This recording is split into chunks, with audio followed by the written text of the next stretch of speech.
Исәнмесез, турдан туры эфирда Татарстан хәбәрләре, студияда Айгөл Бәдретдинова. Бүген программада. Агачларны кисеп ташлап, каберлекләргә зыян китергәннәр. Это же издевательство вообще. Чирмешән районының Кызыл-Яр авылында агачлар кемгә комачаулаган. Айгөл Бәдретдинова репортажында. Биектау районының Мәмдәл авылында үләксәләр. Бу тирәдә противогаз вообще киттем. Шей көне бакчага да чыга торган түгел. Ни өчен Мәмдәл халкына үләксә чокыры яшәргә тыңгылык бирми һәм ул таләпләргә туры киләме? Биектау районыннан Айзат Шаймарданов. Малайның ялган булуы ачыкланды. Аны бит белеп булмый барсында, дөресен генә әйткәндә. Ялган хәбәр тарату кемгә кирәк һәм моннан кем файда күрә? Гөлназ Сайфетдинова шул хакта.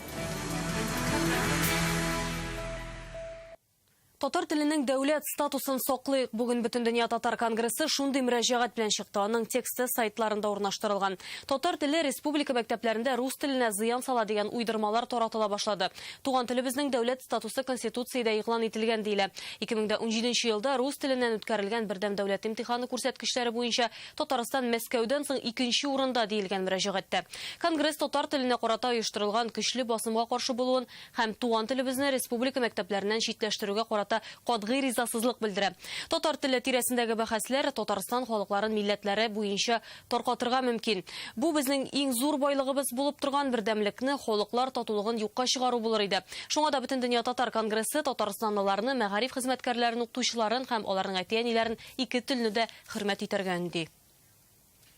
Татарстан мөфтие Камил хәзрәт Сәмигуллин да татар җәмгыятенә мөрәҗәгать белән чыкты. Дәүләттән аерылган булса да, динебез халыкның күңелендә яши. Димәк, мөнбәрдән әйтелгән сүзләр сәяси трибунадан кычкырган нотыктан күпкә үтемлерәк. Шуларны исәпкә алып, Татарстан мөселманнарының дини нәзарәте татар телен саклап калу көрәшенә кушылырга булды диелгән анда. Хәзер татар телен саклау, өйрәнү һәм үстерү максатыннан Татарстанның барлык мәдрәсәләрен ислам дине нигезләре дәреслеге белән тәэмин итәчәкләр. Шулай ук дини терминология кертелгән рус, татар һәм татар-рус сөйләүлеген чыгару, Татарстанның барлык мәчетләрендә дә туган телне өйрәнүнең һәм саклауның әһәмияте турында җомга вәгазьләре уку көтелә. Чирмешән районының Кызыл-Яр авылы зиратында агачларны кисеп ташлаганнар, каберлекләргә зыян китергәннәр. Шундый эчтәлектәге хәбәр һәм моны исбатлаучы видеоматериалны безнең редакциягә битараф булмаган халык җибәрде. Хәбәр ташлар янында үсеп утыручы агачлар кемгә кымаучаулаган соң? Бу сорауга җавап табу өчен хәбәрчеләребез вакыйга урынына юл тотты. Это же издевательство вообще. Интернет челтәрендә нә шундый күренеш урын ала: кисеп ташланган юан агачлар, кыйшайган каберлекләр. Матур чиста булырга тиеш, хәзер бит тирәктә бөтен зур агачлар киселбәтте бит инде. Бу турган җирләр булгалаганнан. Җирле түрәләр аңлатуынча, юанлыгы 1 метрга җиткән 60 еллык агачлар кеше гомеренә куркыныч тудыра башлаган. Яшен вакытында сынып ауган очраклары да булган. Шуңа кискәннәр. Эш вакытында бит инде проблемалар килеп чыкты. Монда зират өстенә куелган ташлар, аградылар, әзәк иншәйтләрендә комачаулыйлар. И халык белән яшәгәннән соң инде без аларны якка покадрибен алып куеп торып, агачларны кискәннән соң яңадан үзөренә куярга сөйләштек инде. Халык риза булды, чөнки монда техника белән кирип булмый, бу эшләрне эшләргә. Зиратны тәртипкә китерүгә халык үзе акча җыя, 173 мең сум үзара салым туплаганнар. 51 елга агачлар да бар, коеннар да бар, о биткәннәре бит инде алар. Аларны кисәргә үзебез риза булдык без. Бик матур булды дип әле кинәнеп торабыз, әле мин чыккан сайын карап торам, карап ачык калды, бирәк матур булды дип. Әмма зиратны тәртипкә китерүне башкача күз аллаган шул халык ярты гасырдан артык үсеп утырган агачларны кисеп ташларлар дип уйламаганнардыр. Айруш яшьләрнең 5-6 кабергә зыян китерүләре рәнҗеткән аларны. Зиратны төзекләндерүче ландшафт оешмасы хилафлыкларны инкар итми. Әмма эшләр әле төгәлләнмәгән, каберлекләрне тәртипкә китерәчәкбез дип ышандыралар. 2 чардуганны яңага алыштырганнар инде. Бер каберлеккә таш плита китерткәннәр. Айгөл Бәдретдинова, Фуат Гайсин, Булат Шәфигуллин, Яңа гасыр каналы. Үләксә исенә баткан Мәмдәл. Биектау районының Мәмдәл авылында халык үле хайван исеннән зарлана. Баксаң, үләт базында ветеринар таләпләр бузылган. Чокырның капкасы ачык, үле хайван сөяген этләр тирә-юньгә тарата. Ни өчен җаваплы түрәләр бу күренешкә битараф? Айзат Шаймарданов репортажында. Менә бу үләксәләр монда бер 2 ай жата инде. Монда жарты кузовтан биегрәк инде, аны этләр ташып бетергән видимо уже. Кышлар этләр аны.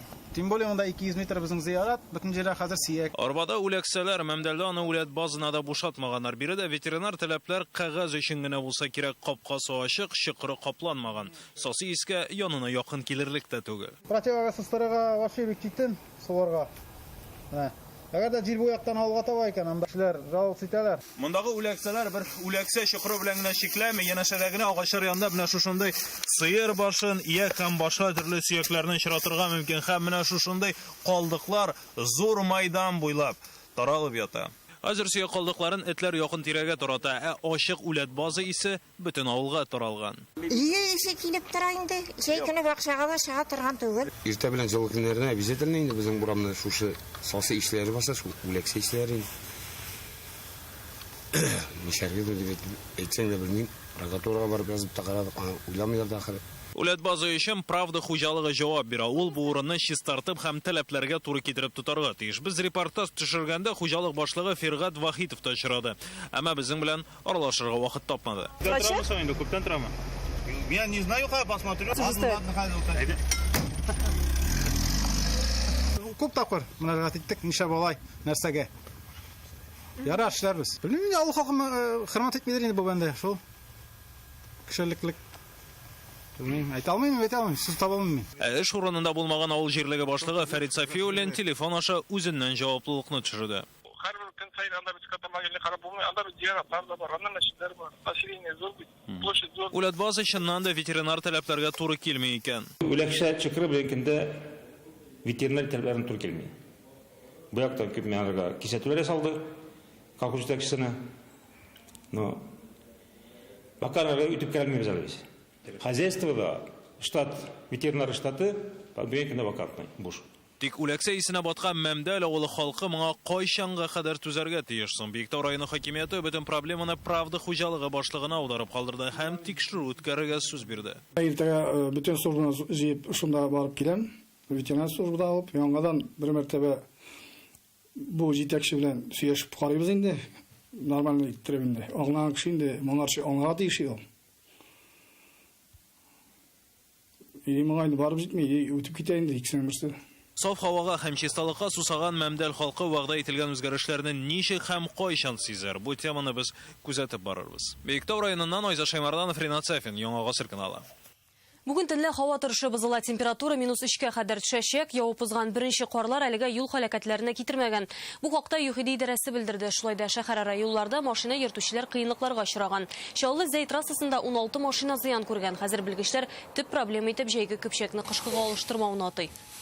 Госавтоинспекция призывает водителей... ЮХИДИ җәйге көпчәкләрне кышкысына күчергә һәм юл кагыйдәләрен үтәргә чакыра. Машина йөртүчеләрне климатка карап тиешле тизлектә баруны сорыйбыз. Кискен маневр ясамаска киңәш итәбез. Казанда быел кыш юлларга яңа төрле реагент сибә башлаячаклар. Ул бызны шунда ук итә. Көтүп торасы юк. Урамда 25 градус салкын булса да куркыныч түгел, экологиягә дә зыян салмый диләр. Башкалада юллар өчен җаваплы хезмәтләр бер атнайлык кышкы режимга күчкән. Шәһәр паркында хәзер урамнарны кардан чистарту өчен 500 берәмлектән артык техника. Бүген бу хакта эшлекле дүшәмбе утырышында сөйләштеләр. Казан кышка ничек әзерләнә? Гүзәл Әлимова репортажында. Будут завозить с Перми его. Яңа торсыек реагентны Пермнән кайтартачаклар. Аны шушындагы цистерналарга бушаталар. Киров районындагы юл хезмәте тулы куәткә кышка әзерләнә. 7 метр биеклектәге әлеге мишкәләр монда әле 2 көн элек кенә барлыкка килгән. Әлегә биредә бернинди дә реагент юк. Аңа кадәр компрессорлар урнаштырырга тиешләр. Ә инде сыек реагентны ноябрь ахырына кайтарырга вәгъдә итәләр. Шәһәр буенча мондый станциялар 4 урында куелачак. Барсы белән дә оператор идарә итәргә тиеш. Яңа реагент 25 градуста да бозны эретәчәк. 70%. 70% моңа кадәр кулланыла торган бионард катнашмасы һәм 30% яңа терсыек реагент файдаланыла. Өстенлеге шунда бозны тиз эретәчәк. Аяк киемен бик нык ашый. Шуңа да халык кыш көне юлларга реагент сибүне бик иннәп бетерми. Я люблю черную обувь. Мин кара төстәге аяк киемнәре яратам. Кыш көне аларда оппак эзләр кала, күп сүртсәң дә бетми. Аяк киемнәр ремонтлаучы Үткер Ибрахимов сүзләренә караганда да кыш көне тишлеп чыккан ботинка төпләрен еш ямарга туры килә. Adamlar şunday deb aytarlar, tuzdan derler. Tuz sepkenden şunday bolar derler, padojun. Яңа реагент экологиягә зыян салмый ди шәһәр җитәкчелеге. Бу технология югалтуларны да 25%ка киметә икән. Данный реагент абсолютно безвреден. Бу реагент зыянсыз, аны файдалану өчен барлык тиешле органнардан да рөхсәт бар. Элек куллана торган катнашмалар сипкәч 10-20 минуттан соң тәэсир итә башласа, сыек реагент шунда ук бызны эретәчәк. Яңа мәддәне тротуарларга сипмәячәкләр, машиналар юлына гына шәһәрне кардан 513 дәнә техника чистартырга тиеш. Хәзер кышка юл хезмәтләре генә түгел, машина хуҗалары да әзерләнә. Көпчәкләрен алмаштыралар. Шиномонтажларда чиратлар. Җомга көннән башланды. 60-70 машина көнне. Машина хуҗалары юлларны вакытында чистартсыннар иде дип тели. Башкалада карны эретү өчен быел 6 пункт эшләячәк. Юл хезмәтләре кышкы режимга күчкән инде. Апрель аена кадәр диспетчерлар тәүлек әйләнәсе кизү торырга тиеш. Гүзәл Әлимова, Данил Филатов, Яңа Гасыр каналы. Бу балага нәрсә булган, әти-әнисе кайда, узган ялларда социаль шелтәрләр халыкны борчуга салды. Үзе хастаханәдә аңсыз яткан малайның фотосын җибәреп, ә ул үзе хастахана кайсы шәһәрнеке. Ил буйлап шундый хәбәр алган халык бу хәлне үз каласында булган дип кабул итә. Нәтиҗәдә малайның кем булуы һәм кайсы хастаханәдә икәнен барыбер ачыклый алмыйлар. Хәбәрнең өчен Гөлнә Сайфетдинова эзләде.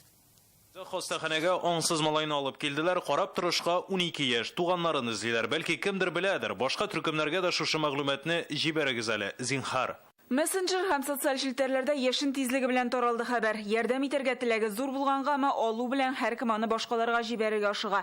Бер төркемдәгеләр моны Сабада булганды, икенчеләр Алабуганы атай. Республика балалар клиник хастаханәсендә диючеләр дә бар. Кыскасы, малайны бу көнне Татарстанның төрле дәвалау учреждениеләренә йөрттеләр. Соцсеттә чыккан фейклар дөрес хәбәр түгел ул, ялган хәбәр ул.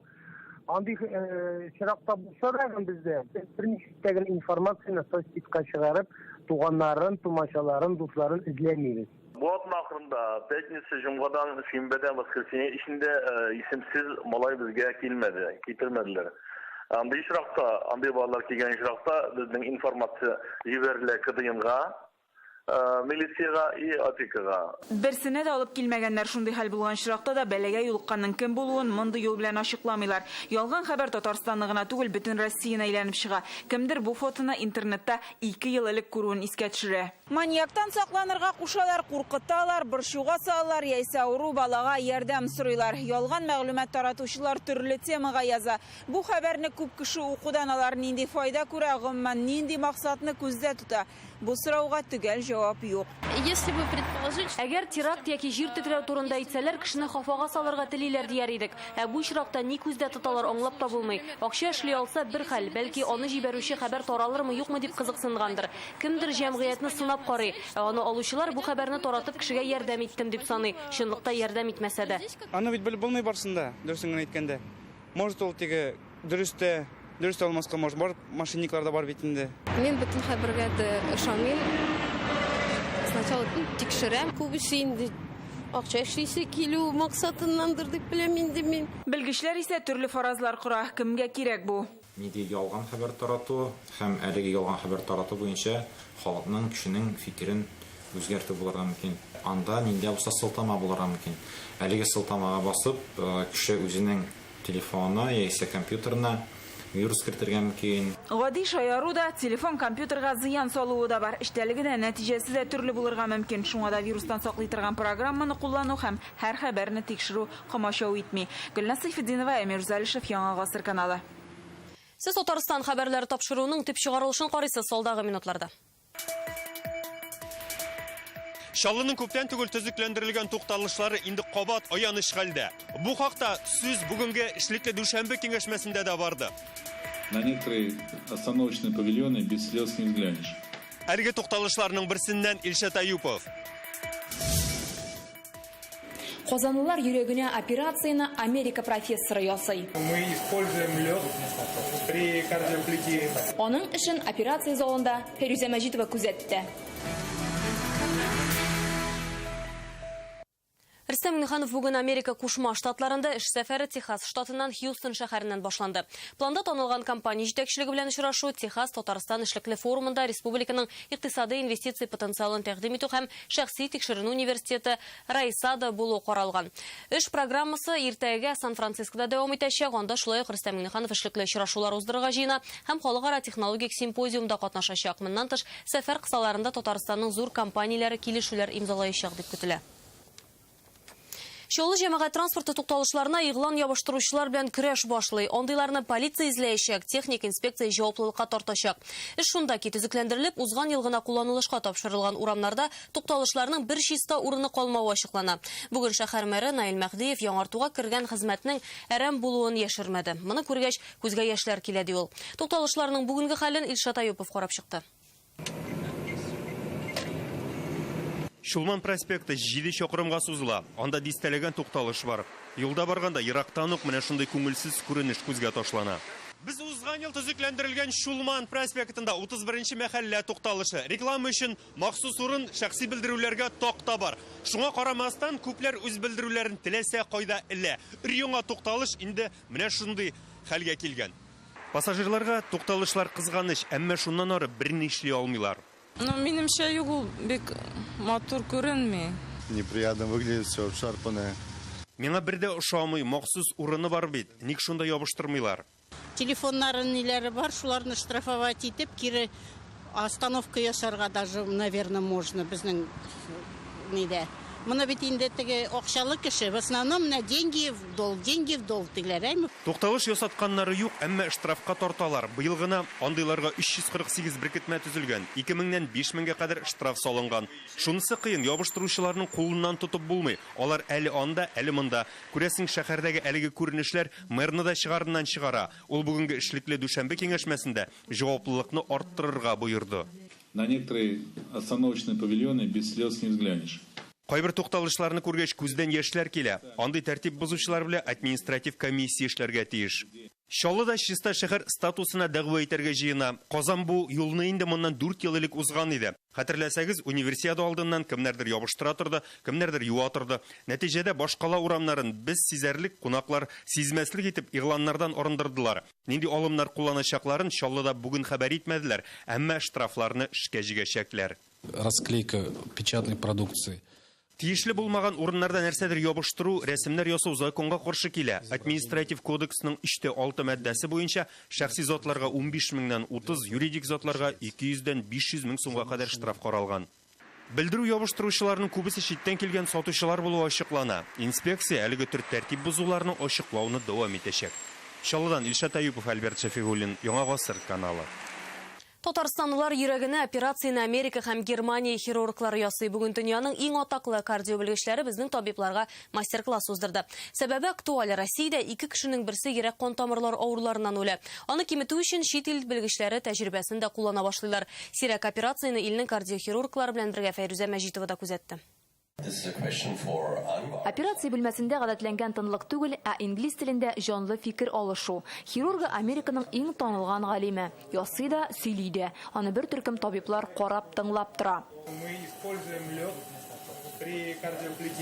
Операция өстәлендә 65 яшьлек ханым. Аның йөрәк клапанын тикшерәләр. Белгечләр алдында мәсьәлә кабыргасы белән тора. Үзенекен төзәтеп куяргамы, яисә протезга алыштырыргамы. Хирург эшли дә, сорауларга да җавап бирә.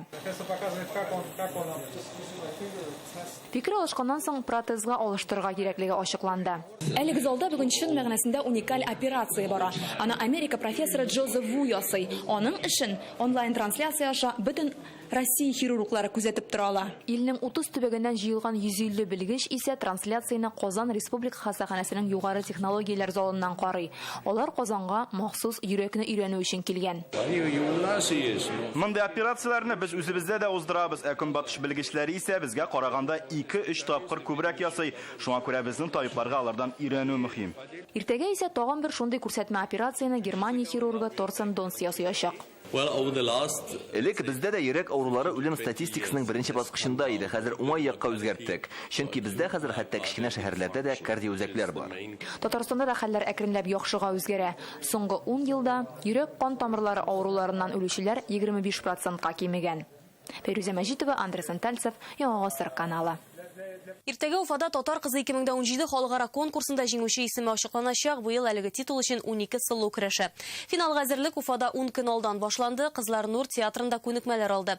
Кем нәрсәгә оста һәм быелгы конкурс ниләр белән кызыклы булачак? Үз хәбәрчеләребез репортажында. Кемдер җырлый, кемдер бии, кемдер сәхнә осталыгын күрсәтә. Конкурс дәвамында кызлар көндәш булса да, шушы 10 көндә аларны уртак максатлар берләштерә, сәләтләрен шомарту. Кайсыбыздыр кемдер җырга астара, кемдер биюгә астара, кемдер сүзгә астара булып килсә, без моннан һәммәбез дә үзебез өчен нинди дә яңа сыйфатлар туплап кайтабыз. Татар кызы халыкара бәйгесен Уфага узган ел җиңү яулаган Эдельвейс Ихсанов алып кайтты. Башкортстан башкаласына үз төбәкләрендә җиңү яулаган 12 сылу килде. Махсус кунаклар да көтәләр. Телне камил белү конкурсның төп шарты. Телне нечкәлекләренә танылган театр артистлары төшендерә. Кызлар зур әзерлек белән килгәннәр, алар бәйгегә кадәр дә күрәсең әзерләнгәннәр, телләр бик начар түгел. Әлбәттә катыршылыклар бар. Конкурста катнашучыларның сәнгать өлкәсендәге сәләтләре дә исәпкә алыначак. Шунысы шатлыклы халык җырларын беләләр. Менә нинди җыр тәкъдим итәм, алар аны барсы да белә. Бу матурлык һәм сәләт конкурсы гына түгел оештыручылар. Беренче чиратта яшьләр белән эшләү формасы. Ел саен бәйгенең төп идеясе тел һәм гореф-гадәтләрне саклау тирәсендә дистәләгән яңа кешеләр берләшә. Татар кызы 2017 исеме исә 24 октябрь көнне билгеле булачак. Җиңүчене танылган Казан бөрге һәм җиңел автомобиль көтә. Ләйсан Сабирова, Фәнис Фәтхи, Рузил Имамов, Яңа гасыр каналы. Әлеге сәгатькә шундый мәгълүмат, спорт яңалыкларын минем коллегам Илдар Сафиуллин җиткерер. Илдар, хәерле кич. Хәерле кич, Айгөл. Акбарс хоккейчылары каталу уеннардан соң ниһаять үз бызына кайтты. Нәтиҗәләр ничегрәк? Нәтиҗәләр шатландырлык. Инде менә икенче уен рәттән Акбарс хоккейчылары җанатарларны җиңүләр белән шатландырып килә. Спортта бу һәм башка яңалыклар турында кыска рекламадан соң Яңа гасыр каналында гына калыгыз.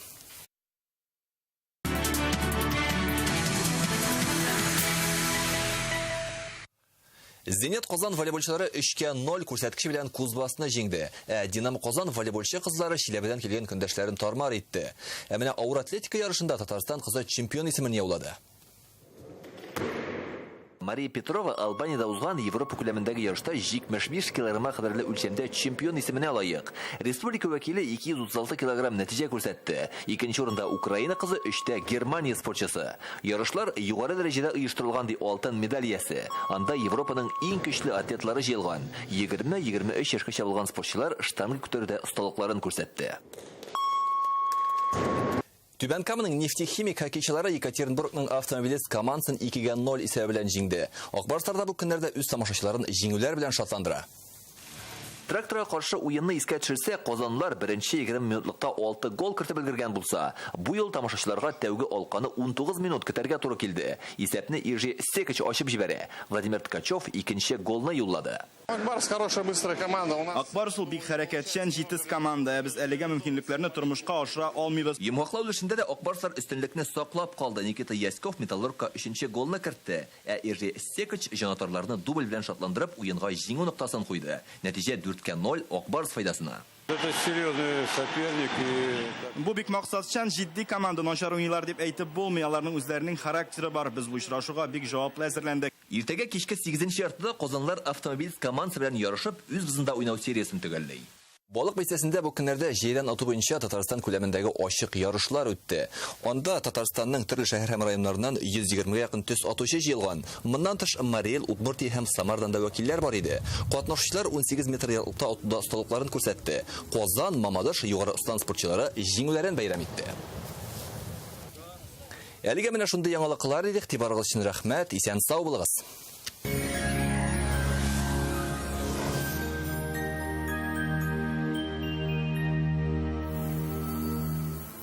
Исәнсез эфирда һава торышы. Һава торышының иганәчесе сезнең теләкләрегез буенча җыелмалы җиһаз җитештерүче Daniel Master компаниясе. Тиз арада сезгә кирәкле үлчәмдә сыйфатлы аш бүлмәсе ясап бирә. Аш бүлмәсенең 3D проектын китерү һәм җыйдыру башлай. Бардык октябрь аенда гына DM паролен әйткән чиракта аш бүлмәгезгә өстәмә 25% ташлама белән заказ бирә аласыз. Daniel Master, Казан Бастани урамы 23-нче йорт. Казандагы телефон 2-167-166. Хәзер һава торышына күчик. Яндекс погода сервисы мәгълүматына ышансак, иртәгә көньяк-көнчыгышта Бөгелмә, Балда, Оснакайда карлы яңгыр яучак. Төнлә 4 градус салкын, көндез 0 градус. Төньяк-көнчыгышта Түбән Кама, Уктаныш, Лабугада үзешчән булытлы һава. Урыны белән кар булу ихтимал. Төнлә 4 градус салкын, көндез 1 градус җылы. Төньякта Мензеле, Әгерҗе, Мензелевскида кар көтелә. Төнлә 5 градус салкын, көндез 1 градус. Төньяк-көнбатышта Арчак, Укмара, Балтачта кар булуы мөмкин. Төнлә 5 градус салкын, көндез 1 градус җылы. Көньяк-көнбатышта Болгар, Бой, Чүпрәледә бераз кар яуып үтәчәк.